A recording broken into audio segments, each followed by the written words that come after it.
Hello everybody, happy Halloween and welcome to this installment of my public speaking speeches. Today's assignment was to take a long story and condense it into a short one, and today I'm going to be covering Homer's The Odyssey, which is a sequel to his prior work, The Iliad. Go read both of those books if you haven't already. They've been around for thousands of years, waiting for you to read them. They're very good. Go read them. They're awesome. So, The Odyssey basically opens up with Odysseus on an island with a minor goddess named Calypso. Calypso has been keeping him there as a captive boyfriend for about 10 years at this point. And Odysseus has had enough of it. He wants to go back home in Ithaca. He wants to be with his wife Penelope, and he wants to be with his now adult son Telemachus, who was a baby when he left for the Trojan War. He tells Calypso he wants to go home and convinces her to let him go. She gives him a boat, she gives him some food, and he sets sail. As he's sailing, his boat crashes. He washes up on the island of the Phaeacians. The Phaeacian princess, Princess Nausicaa, sees this, takes him to the palace so he can take a bath, have somewhere to sleep, and also have some food. And while he's eating, the king and queen of the Phaeacians ask him, "What's your story? What happened? Why is it taking you 20-something years to get back home to your wife and son?" And Odysseus begins to explain himself. It all began back when the Trojan War was over. It had just finished. All the Trojans were either A, dead, B, enslaved. And all the Grecians were either A, dead, or B, ready to go home. Odysseus and his men were part of that B category. And so, Odysseus and his men, ready to go back home to Ithaca, all pack up onto their ship and get ready to go home. And as they're sailing, they find this small island called the Island of the Lotus Eaters. All you need to know there is that the lotuses there were incredibly addictive. Some of the men got addicted to them and had to be dragged kicking and screaming back to the boat. After that, they sail for a little bit longer, and Odysseus and his men come across the island of the Cyclopses. Now, the Cyclopses, and that's probably the most well-known part of the Odyssey, is the story of Odysseus, his men, and the Cyclopses. And you probably heard this when you were younger, but I'm still going to summarize it anyway. So they see this flock of sheep, they realize that they're low on provisions, and they go to hunt the sheep. And the shepherd, Polyphemus, who is a Cyclops and is also a son of Poseidon, sees them trying to kill his sheep, kidnaps them, eats 2 of them, and then takes a nap in the cave, blocking the entrance so they cannot escape.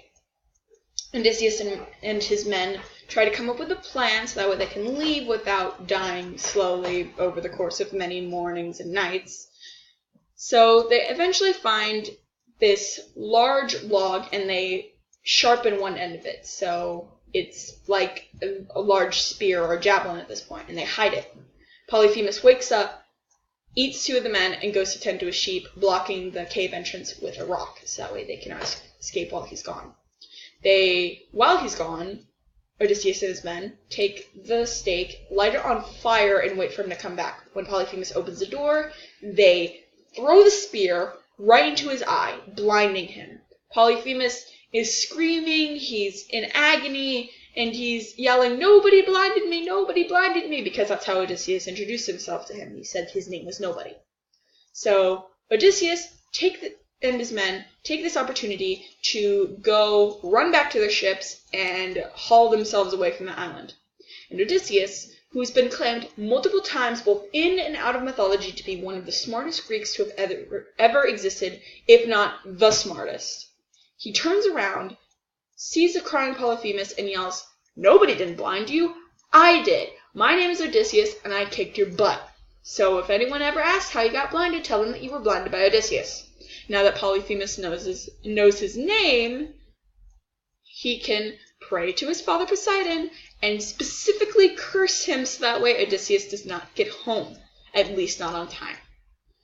So Poseidon then proceeds to send a storm to their ship, and he and the remainder of the crew that survived both Polyphemus and the recent shipwreck land on shore of the wind god's island. The wind god takes pity on them, stops all the winds except for the one that they need to get home, and then gives them the bag with the other winds in it.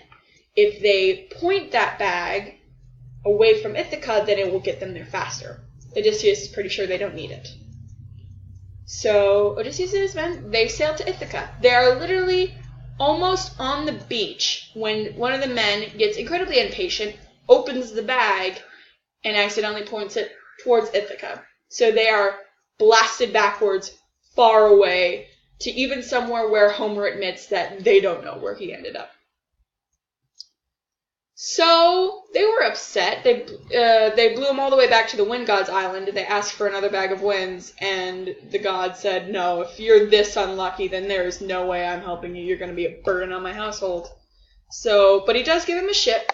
So Odysseus and his men continue to sail until they eventually find the island of Circe.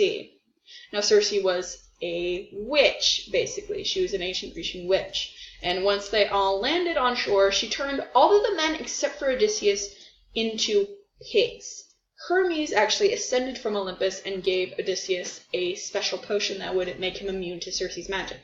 So Odysseus, very upset about having been away from home for so long, and also very mad about all of his men being turned into pigs, marches up to Circe's home, breaks open the door, and threatens to kill her if she doesn't fix what happened.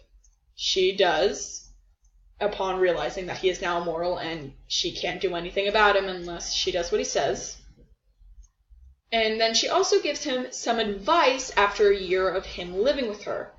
She tells him that if he wants to go home, he's going to have to pass through Scylla and Charybdis, who are two sea monsters. Scylla is a six-headed female beast, basically, that eats passing ships. And Charybdis is a whirlpool that eats ships as well, except it eats the ship as well as the men. So Circe tells them that the only way that they know the only person that knew how to get past the two monsters was dead and in the underworld, so Odysseus and his men had to travel through the river Styx to find where the men were. And Odysseus and his men, they have no other option, so they go down to the underworld, get the advice, go back up, get some provisions from Circe, and begin to pass through Scylla and Charybdis. They sail very close to Scylla, because Charybdis could pull them in easily. Scylla realizes that they're there, reaches down, grabs 6 of the men, and eats them. And while she's busy chewing and eating and enjoying all the delicious Grecian sailor meat, Odysseus and his men begin to sail away. However, they sail a little bit too close to Charybdis, and their ship is swallowed. Odysseus is the only one that survives, and he is clinging to a single piece of wood. He somehow manages to ride that piece of wood all the way to Calypso's island, where he is held captive for 10 years, and then he escapes to the Phaeacians, where we are now. The Phaeacian king and queen are like, "Oh gosh, that's horrible, like, we're going to help you. Like, that's terrible. Ithaca isn't that far from us. We're going to give you a boat. We're going to give you some gold. We're going to give you some food. And you can sleep all the way back home." And Odysseus is greatly obliged. So Odysseus gets on the boat to Ithaca, sleeps the entire way there, and the Phaeacians leave the gold, the remainder of the food, and is sleeping Odysseus on the shore. When Odysseus wakes up, he realizes that his wife has been continually harassed by a bunch of suitors. So he, his now adult son Telemachus, and the goddess of war and tactics, Athena, all team up, get rid of the suitors, and after 25-something years of being away from family, Odysseus is finally reunited with his wife Penelope and his son Telemachus. And that is just a rough overview of the Odyssey. I hope you enjoyed. There are some details that are left out because they aren't that important to the story. Like, for example, Helios' cows.